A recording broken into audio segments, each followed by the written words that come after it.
जब यशोदा अपने दोस्त जेनी को मारकर जॉन 2 के एक अजीब कमरे में जाता है तब वो देखती है कि ये एक मुर्दा खाना है जहाँ पर बहुत सारी लड़कियों की लाशें जमा करके रखी गई हैं। वहीं उसकी दोस्त काजल और लीला की लाशें भी होता है, जिनके बारे में कुछ ही दिन पहले मधु ने कहा था कि उन्हें उनका पूरा पैसा देकर घर भेज दिया गया। मगर सच्चाई ये थी कि आज तक जितनी भी लड़कियां सरोगेसी के नाम पर माँ बनने आई थीं, उनमें से कोई भी घर नहीं लौटी। तभी मधु कैमरे की मदद से यशोदा को मुर्दा खाने में देख लेती है और सिक्योरिटी गार्ड उसे पकड़ने के लिए ढूंढने लगते हैं। उनसे बचते हुए यशोदा एक दूसरे कमरे में आकर छिप जाती है, जहां उसे कुछ ग्लास दिखते हैं। जब वो उन्हें पहनती है तो उसे इस अंधेरे कमरे में भी सब कुछ साफ साफ दिखने लगता है। तभी उसे पता चलता है कि ये एक आइस स्टोरेज रूम है, जहां पर यशोदा को लीला का बच्चा भी मिलता है, जिसे एक डब्बे में फ्रिज करके रखा गया है। जब यशोदा लीला के बच्चे को लेकर वहां से बाहर जाने लगती है, तब गलती से उसका हाथ एक स्विच पर लग जाता है। स्विच ऑन होते ही वहां पर और भी कई बच्चों के शव दिखाई देने लगते हैं। जब यशोदा को पकड़ने के लिए गार्ड मुर्दा घर तक आ जाते हैं, तब यशोदा गार्ड से बचते हुए एक कमरे में जाकर छिप जाते हैं, जहां पर बहुत सारे बच्चों को डब्बे में भर के रखा गया है। यह देखकर यशोदा डर के मारे चिल्लाने लगता है और उसकी चिल्लाहट सुनकर गार्ड आकर उसे पकड़कर दूसरे कमरे में ले जाते हैं, जहां गार्ड यशोदा को मारने की कोशिश करता है। इससे दोनों के बीच बहुत लड़ाई होती है, लेकिन आखिरकार यशोदा गार्ड को मार देता है। फिर कैमरे की मदद से यशोदा मधु का पीछा करता है और उसके कमरे का पासवर्ड पता कर लेता है। और जब मधु अपने कमरे से चली जाती है, तब यशोदा गार्ड के कपड़े और हथियार पहनकर मधु के कमरे में घुस जाता है और कमरे में तलाशी करने लगता है। मगर तभी वहां मधु आ जाती है और यशोदा से यह सब के बारे में पूछने लगती है। यह सब पूछते हुए वह उसकी तरफ बढ़ने लगती है, लेकिन तभी यशोदा एक चाकू लेकर मधु को पकड़ लेता है। और तभी वहां डॉक्टर गौतम आ जाते हैं और यशोदा से कहते हैं, इसे मार दो। ये जैसे तुम्हें यहाँ फंसाया है वैसे मुझे भी फंसाया है।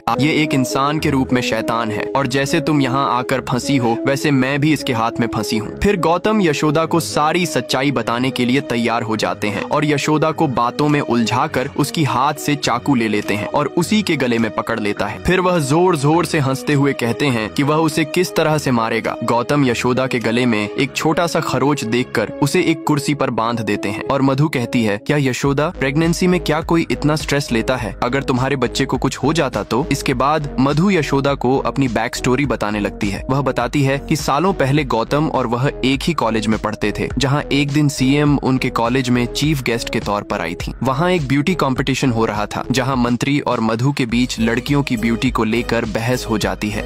इस बहस के कारण सीएम का दिल मधु पर आ जाता है। कुछ समय बाद सीएम मधु को अपने दिल की बात बताते हैं और मधु उनकी बात मानकर शादी के लिए राजी हो जाती है। दोनों की शादी हो जाती है और कुछ ही दिनों बाद मधु प्रेग्नेंट हो जाती है। प्रेगनेंसी के कारण मधु का चेहरा मुरझाने लगता है और सिर्फ 30 साल की उम्र में वह 60 साल की बूढ़ी लगने लगती है। इस गम में आकर मधु आत्महत्या करने की कोशिश करती है, मगर बदकिस्मती से वह बच जाती है। चेहरे की मुरझाहट के कारण सीएम भी मधु को छोड़ देता है। तभी हॉस्पिटल में गौतम आ जाता है और मधु से कहता है, मैं तुम्हारी खूबसूरती लौटा सकता हूँ। जो मधु से बेइंतहा प्यार करता था, लेकिन मधु ने कभी भी उसे स्वीकार नहीं किया। अब मधु कहती है, मैं कितनी बदसूरत हूँ, ये देखकर मजाक उड़ाने आई हो क्या तुम? तब गौतम कहता है, नहीं, मैं तुम्हारी खूबसूरती लौटाने आया हूँ। ये सुनकर मधु कहती है, जो दुनिया का कोई भी डॉक्टर नहीं कर सका वो तुम कैसे करोगे? इसके बाद गौतम मधु को अपनी लैब में ले जाता है और अपना आविष्कार दिखाने के लिए सबसे पहले एक मुरझाया हुआ गुलाब उसके सामने रख देता है और उस पर थोड़ी दवा स्प्रे कर देता है, जिससे कुछ ही सेकंड में गुलाब फिर से ताजा और खूबसूरत हो जाता है। और गौतम अपनी इस खोज का इस्तेमाल करके कुछ ही दिनों में मधु को पहले से भी ज्यादा खूबसूरत बना देता है। मगर जब वायदे के मुताबिक गौतम मधु के करीब आने लगती है, तब अचानक सीएम अपने आदमियों के साथ आकर